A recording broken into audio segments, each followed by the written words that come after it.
Capítulo 14. Lo que conviene hacer cuando nuestra voluntad parece vencida y derrotada por las pasiones y malos instintos. Muchas veces nos sucede que nuestra voluntad se encuentra muy débil y sin las fuerzas suficientes para ser capaz de resistir los ataques y asaltos de las pasiones y de los perversos deseos que invitan a obrar el mal. En estos casos no hay que desanimarse ni dejar de luchar, y aunque los atractivos del mal sean sumamente fuertes, por más que hayamos caído muchas veces, es necesario recordar siempre este principio animador. En la lucha por la santidad, lo que cuenta y vale no es solamente el número de victorias o derrotas que obtenemos, sino el esfuerzo que hacemos por permanecer siempre fieles a la voluntad de Dios.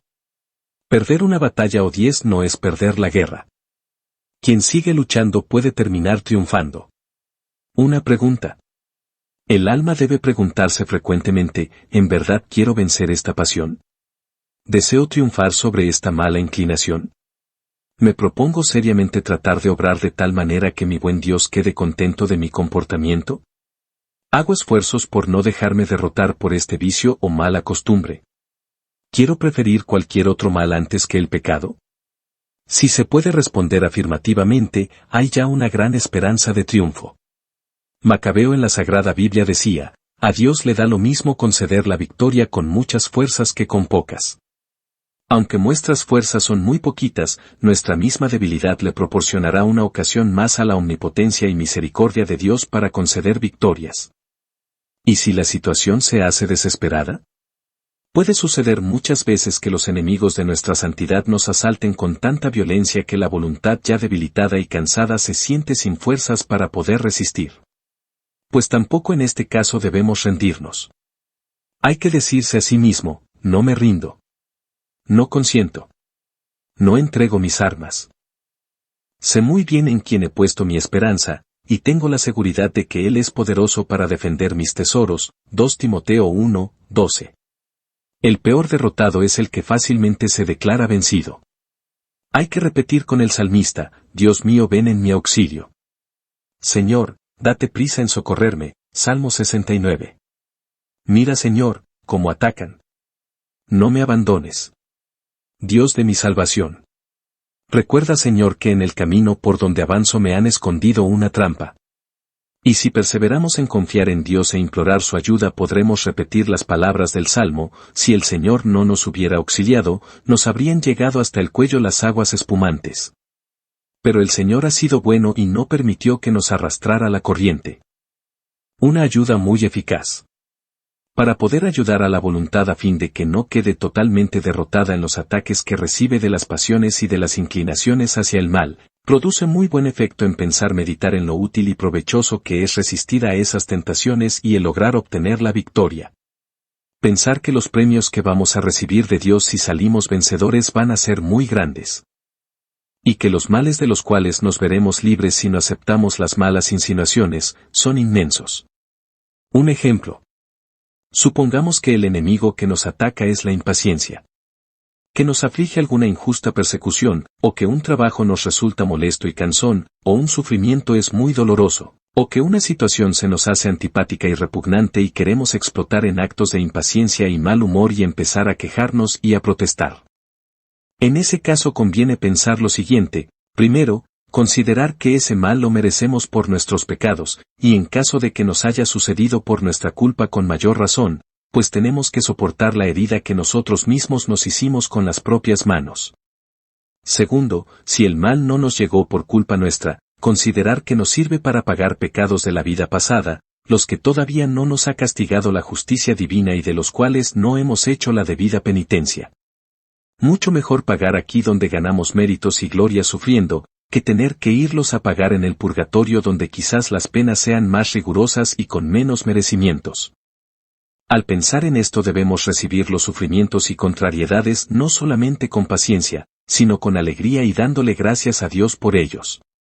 Tercero, recordemos cuando tenemos algo que nos hace sufrir y que nos invita a la impaciencia, que si aceptamos las penas y contrariedades de cada día estamos cumpliendo la condición que Jesús exige para poder entrar en el reino de los cielos, que es entrar por la puerta estrecha del sufrimiento y de la mortificación, y aquello que tanto recomendaba San Pablo: es necesario pasar por muchas tribulaciones para poder entrar al reino de Dios. Hechos 14, 21. Cuarto, No olvidemos que cuanto más padecemos y más somos humillados en esta tierra, tanto más nos asemejamos a Jesús, cuya vida estuvo llena de padecimientos y de humillaciones. Y cuanto más seamos semejantes acá en este mundo a Jesucristo, más alto será nuestro puesto en el cielo. Quinto, pero en lo que más se debe pensar en toda ocasión en que tengamos que sufrir, es en que recibiendo con paciencia nuestros sufrimientos estamos cumpliendo la voluntad de Dios, pues el que habría podido muy bien hacer que tales padecimientos no nos llegaran, los ha permitido, y si los permite es seguramente para nuestro bien, pues lo único que desea para nosotros es nuestro mayor bien. Aquí no lo entendemos por qué permite semejantes contrariedades, pues en esta vida vemos lo que Dios permite como quien mira una alfombra por el revés y solo observa un grupo de hilachas en desorden. Pero en la otra vida veremos la alfombra por el lado derecho y entonces sí que nos convenceremos de que todo lo que Dios permitió que nos sucediera fue una verdadera obra de arte dedicada a santificarnos y hacernos merecedores de grandes premios y mucha gloria en el cielo. Cuanto con más paciencia aceptemos lo que Dios permite que nos suceda, más contento tendremos a nuestro Señor. Capítulo 15.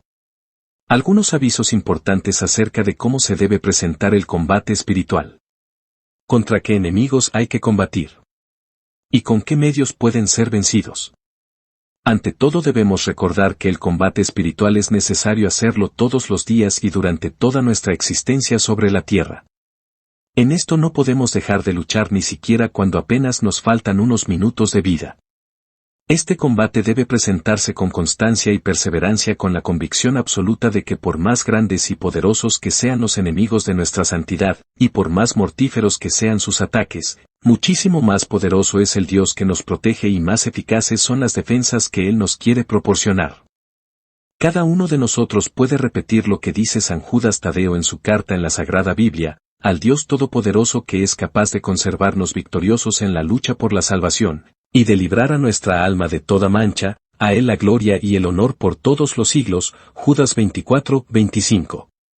El principal enemigo que hay que combatir es el amor propio, el orgullo, el deseo de satisfacer las propias inclinaciones indebidas y de darle gusto a nuestras pasiones.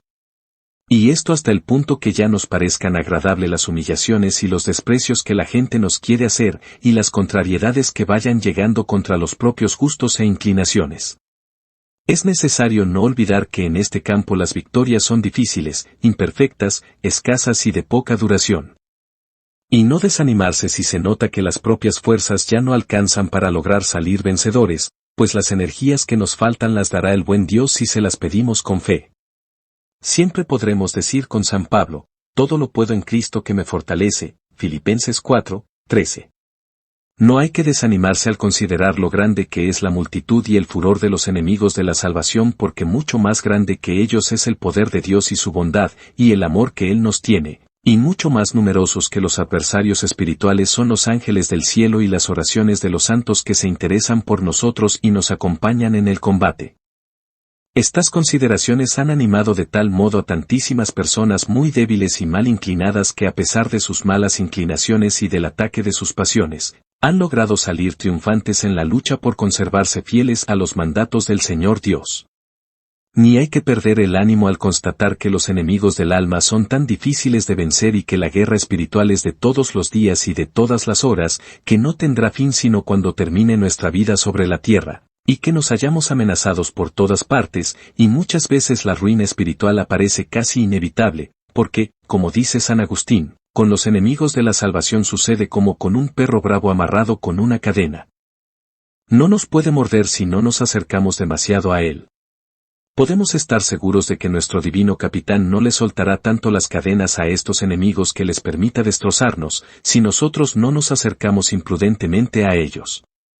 Jamás los enemigos de nuestro Salvador podrán decir: lo hemos vencido.